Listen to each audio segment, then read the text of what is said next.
Makanya sebenarnya poin inilah yang akan kita bahas hari ini tentang kesolehan itu, Bu. Tentang kesolehan.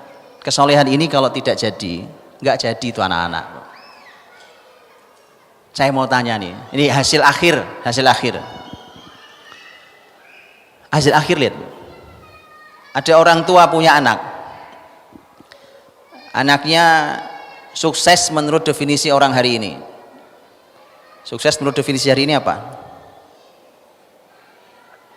Anaknya sukses. Orang tanya gimana anaknya? Oh, alhamdulillah anak saya, alhamdulillah sukses. Apa definisi sukses? Anaknya punya pekerjaan, sudah punya rumah sendiri, sudah punya kendaraan sendiri, dan ini sudah ngirimi uang orang tuanya. Qadarullah suatu hari itu anak jadi anak durhaka begitu dia nikah. Saya mau tanya, Anda bahagia atau nyesal? Bahagianya orang tua itu, Bu, gak lebih dari firman Allah Subhanahu wa ta'ala.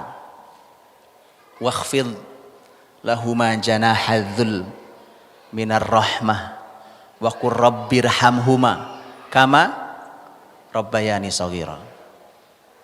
Bahagianya orang tua itu enggak melebihi itu. Itulah orang tua. Bahagianya kalau anaknya bisa melakukan ini, ayat ini. Wakhfid lahuma janahadzul. Wahai anak, rendahkan sayap.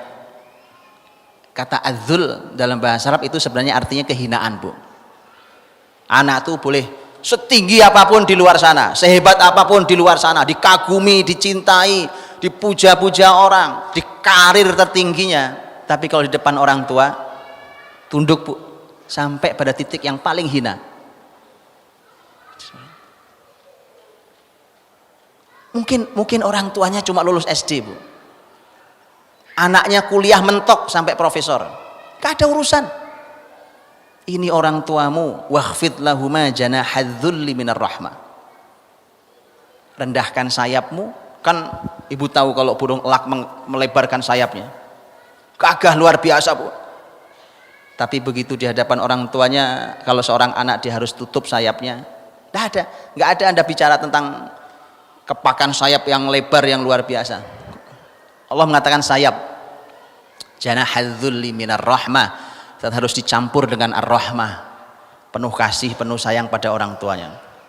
Setelah itu bentuk rahmah adalah dia dengan tulus berdoa dan katakan wa qur rabbirhamhuma, ya Allah Rabb, rahmati kedua orang tua saya, kama rabbayani shaghira, sebagaimana beliau berdua mendidik saya dulu. Kata rabbayani dari kata tarbiyah. Lihat, Bu, Anda tahu ini anak bakti bukan? Anak bakti. Inilah bahagianya orang tua. Betul apa tidak? Bahagia orang tua, Bu. Anda punya anak 4, yang satu bawain makanan macam-macam, yang satu bawain emas, perak, apa saja. Ada satu anak yang paling bakti. Mana yang paling dicintai orang tuanya? Paling bakti. Itulah kenapa kalau kita gagal mensolehkan, membuat soleh generasi ini, gagal pendidikan kita, menyesal di usia tua. Jangan salah itu.